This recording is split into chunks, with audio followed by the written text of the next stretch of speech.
Welcome to another instructional video from OWL, the wise choice in fiber optic test equipment. I'm Professor Jim Powers. Some highly reflective events are so reflective that they overdrive the OTDR circuitry and cause the OTDR graph to appear as if the trace completely drops out.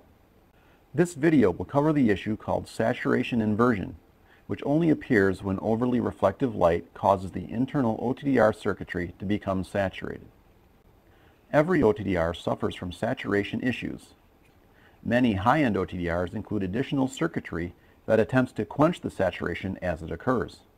The OWLTrek OTDR, being a handheld device, is less able to quench this saturation inversion. However, irregardless of how well an OTDR can quench the saturation, the fact remains that the reflective event requires immediate attention. The sample trace shown here shows what a typical saturation inversion looks like. 4 key points have been noted on the trace to explain what is occurring in the OTDR.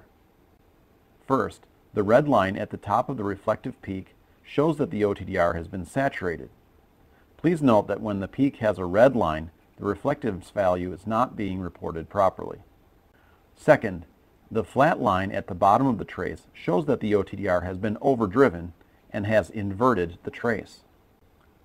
Third, as the OTDR trace begins to rise from its flat line at the bottom of the trace, this means that the OTDR has begun its recovery from saturation. And fourth, when the OTDR trace has returned to its normal backscatter line, this means that the OTDR has fully recovered from saturation. In this example, the reflective event is caused by the interconnection that occurs between 2 connectors at a patch panel. The connectors on either side of this patch panel are PC, or physical contact. There are several ways to address highly reflective events like this.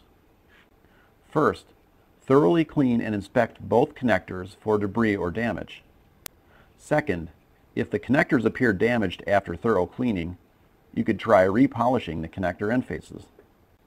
Third, you could re-terminate using connectors with better reflectance values. Here are some typical reflectance ratings for different end face polishes. Physical contact, or PC connectors, usually have a reflectance of around -30 to -35 dB. Ultra-physical contact, or UPC connectors, have a reflectance value of around -45 to -50 dB. And angled physical contact, or APC connectors, offer the best reflectance, having reflectance values of -55 to -60 dB or even less. You may also replace the mating sleeve in the patch panel, especially if it is not providing very good alignment or it's producing a much larger air gap than normal. Once the inverted event has been fixed, you may retest the fiber to ensure that the event is no longer overly reflective.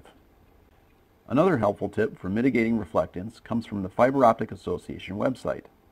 This tip is found under the section titled "This Trick Can Help" and refers to the use of index matching fluid between connectors to help eliminate the air gap that causes the overly reflective event.